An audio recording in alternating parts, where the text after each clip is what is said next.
किसी भी देश के लिए उसकी सुरक्षा से बढ़कर कुछ नहीं होता। ये उसकी सबसे बड़ी प्रायोरिटी है। पर सवाल ये है कि ये सुरक्षा आती कहाँ से है? क्या सिर्फ एक मजबूत सेना से, या फिर कुछ और भी है जो एक देश को असल में ताकतवर और महफूज बनाता है? तो सोचकर देखिए, कोई भी देश अपनी हजारों किलोमीटर लंबी सीमाओं को, अपनी सरहदों को बचाता कैसे है? ये सुनने में तो बड़ा सीधा सा सवाल लगता है ना? पर आज की दुनिया में इसका जवाब उतना सीधा नहीं है, बल्कि काफी कॉम्प्लिकेटेड हो गया है। तो इसका जवाब है, सिर्फ खरीदे हुए हथियारों से नहीं, बल्कि आत्मनिर्भरता से। मतलब अपनी टेक्नोलॉजी खुद बनाने की ताकत से। और यही यही वो असली शक्ति है जो किसी भी देश को सही मायनों में आज़ाद और मजबूत बनाती है।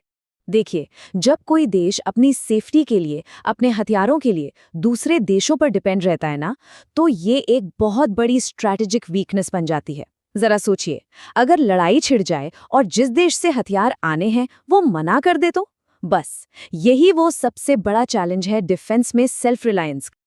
और भारत के लिए इसी चुनौती का जवाब है डीआरडीओ। ये वो ऑर्गेनाइजेशन है जो इंडिया के लिए एक टेक्निकल शील्ड, एक रक्षा ढाल की तरह काम करता है।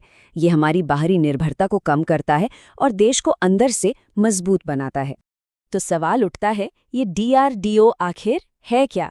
देखिए, इसका पूरा नाम है defence research and development organisation, यानी रक्षा अनुसंधान एवं विकास संगठन। ये सीधे मिनिस्ट्री ऑफ डिफेंस के अंडर काम करता है और इसका मकसद बिल्कुल साफ है। हमारी आर्मी, नेवी और एयरफोर्स तीनों को सबसे एडवांस्ड देश में बनी टेक्नोलॉजी और हथियार देना। और डीआरडीओ का जो मोटो है, जो इसका मूल मंत्र है, वो है बलस्य मूलम विज्ञानम। इसका मतलब बहुत गहरा है कि बल का मूल यानी असली ताकत का सोर्स विज्ञान है, साइंस है। और यही सोच, यही फिलॉसफी डीआरडीओ के हर एक मिशन की बुनियाद है कि सच्ची शक्ति ज्ञान और टेक्नोलॉजी से ही पैदा होती है। अब जरा इसकी स्केल की बात करते हैं। ये कोई एक दो दफ्तर वाली संस्था नहीं है। डीआरडीओ का नेटवर्क पूरे देश में फैला है। 50 से भी ज्यादा लैब्स हैं इसकी, और हर लैब की अपनी एक स्पेशलिटी है। कोई मिसाइल पर काम कर रही है, तो कोई इलेक्ट्रॉनिक्स पर, तो कोई लाइफ साइंसेस पर। ठीक है, तो बातें तो बहुत हो गई। चलिए अब कुछ कॉन्क्रीट रिजल्ट्स देखते हैं, कुछ ठोस उपलब्धियों पर नजर डालते हैं। देखते हैं कि डीआरडीओ ने देश को वो कौन सी बड़ी ताकतें दी हैं जिन्होंने इंडिया के सिक्योरिटी इक्वेशन को हमेशा के लिए बदल दिया। और हाँ, जब अचीवमेंट्स की बात होती है तो सबसे पहले जिक्र आता है मिसाइल टेक्नोलॉजी का। अग्नि सीरीज, जो इंडिया की स्ट्रेटेजिक पार की रीढ़ की हड्डी है। फिर पृथ्वी, ब्रह्मोस, आकाश और नाग, इन मिसाइलों ने भारत को दुनिया के उस इलीट क्लब में शामिल कर दिया है जिनके पास अपनी खुद की मिसाइल टेक्नोलॉजी है। लेकिन रुकिए, डीआरडीओ का काम सिर्फ मिसाइलों तक ही सीमित नहीं है। इसकी कैपेबिलिटी हर डोमेन में है।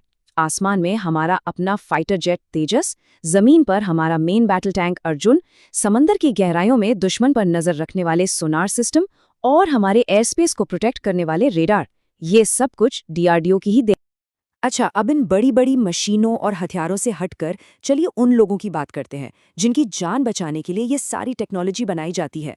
हमारे सैनिक, हमारे जवान। डीआरडीओ उनके लिए क्या करता है?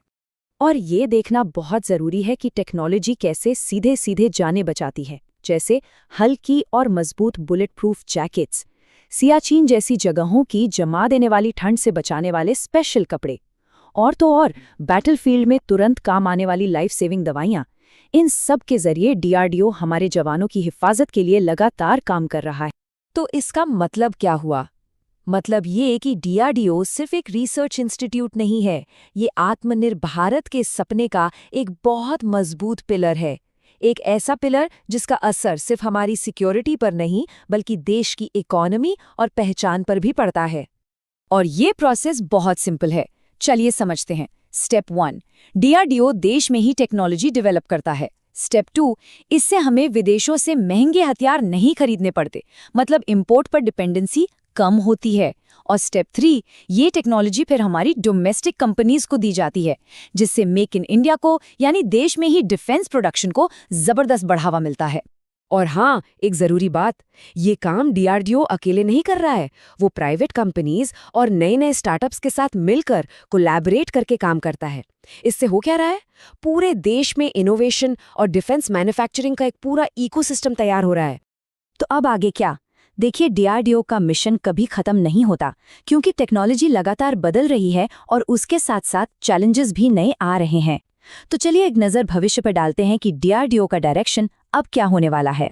डीआरडीओ का अब जो बड़ा लक्ष्य है वो सिर्फ भारत को आत्मनिर्भर बनाना नहीं है, बल्कि डिफेंस टेक्नोलॉजी के मामले में भारत को एक बायर से एक ग्लोबल सप्लायर बनाना है। मतलब अब हम दुनिया को अपनी टेक्नोलॉजी बेचेंगे। ये ऑर्गेनाइजेशन दुनिया में इंडिया की इमेज को एक टेक्नोलॉजी सुपर पावर के तौर पर मजबूत कर रहा है। और ये सारी बातचीत हमें एक बहुत ही ज़रूरी सवाल पर लाकर खड़ा कर देती है। आज का दौर ये साइबर वॉर और स्पेस वॉर का दौर है। लड़ाई अब ज़मीन और आसमान तक सीमित नहीं रही। तो ऐसे में आने वाले कल में भारत की ये टेक्निकल रक्षा ढाल, ये शील्ड कैसी दिखेगी, उसका रूप क्या होगा? ये एक ऐसा सवाल है जिस पर सोचना बहुत ज़रूरी है।